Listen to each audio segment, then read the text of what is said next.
শরীরটা যদি ভালো থাকে বন্ধুরা রান্না করা যায় ঠিক মতন, শরীর যদি খারাপ থাকে রান্না করা যায় না। আমি এই কদিন রান্না করতে পারিনি, একটা ঝোল ভাত একটা তরকারি ভাত এই করেছি বন্ধুরা, আর করতে পারিনি। তা আজকে আমি তোমাদের দেখাচ্ছি আমি কি রান্না করেছি। ঠিক আছে বন্ধুরা, তোমরা দেখো আমি আজকে রান্না করেছি। এই দেখো পটল দিয়ে আলু দিয়ে রাত্রিবেলার তরকারি, এই যে রাত্রিবেলার তরকারি পটল দিয়ে আলু দিয়ে।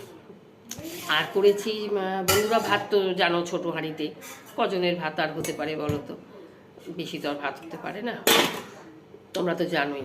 হ্যাঁ, আর এক করেছি এই দেখো ট্যাংরা মাছের ঝাল, মানে পেঁয়াজ দিয়ে আদা জিরে বাটা টমেটো দিয়ে ট্যাংরা মাছের ঝাল করেছি। ঠিক আছে বন্ধুরা, আর করেছি ভেন্ডি ঝাল, তোমার পেঁয়াজ দিয়ে সর্ষে পোস্ত দিয়ে ভেন্ডির ঝাল করেছি আজকে। এবার ট্যাংরা মাছ দিয়ে আর এই এই তরকারিটা দিয়ে এই সকালবেলা খেয়ে নেবো। আর মুখটা একদম ভালো লাগছে না, মুখটা পুরো খারাপ হয়ে গেছে বন্ধুরা। ভেবেছিলাম নিম পাতা করবো আজকে, বেশ তেতো খাবো, বেশ ভালো করে তেতো খাবো, কিন্তু আমি আজকে তেতো খেলাম না। কেন, আমার মেয়ের জন্মবার, সেই জন্য আমি খাইনি। তা আমি আজকে ঝাল ঝাল করে এইগুলো রান্না করেছি বন্ধুরা। ঠিক আছে বন্ধুরা, রাখছি, টাটা।